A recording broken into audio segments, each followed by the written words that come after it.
گوجری زبان میں اپڈیٹ سنیے۔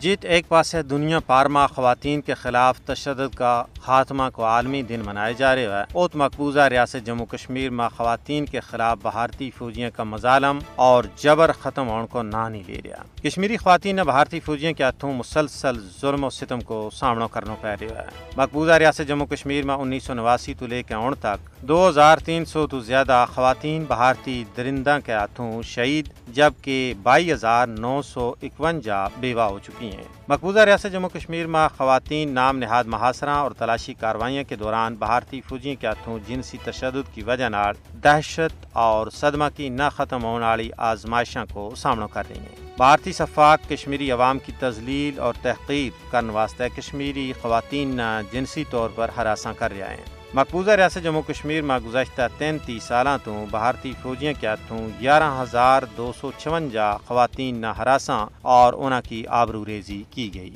وسطائی مودی کی ہندوتوا حکومت مقبوضہ ریاست جموں کشمیر میں خواتین کی آبرو ریزی نہ جنگی ہتھیار کا طور پر استعمال کر رہی ہے۔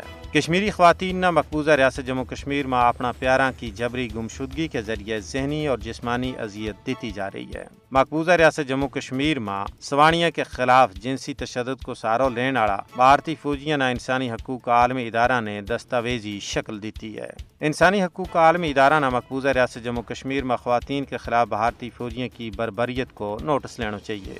خواتین کے خلاف تشدد کا خاتمہ کا عالمی دن کا موقع پر دنیا نہ کشمیری خواتین کی حالت زار پر توجہ اور بھارتی بربریت تو بچان واسطے آگے آنا چاہیے۔ بھارتی فوجیوں نے ضلع پونچھ کا قصبہ مینڈر کا بتڈوریا میں تلاشی اور محاصرہ کی بڑی کارروائی کی۔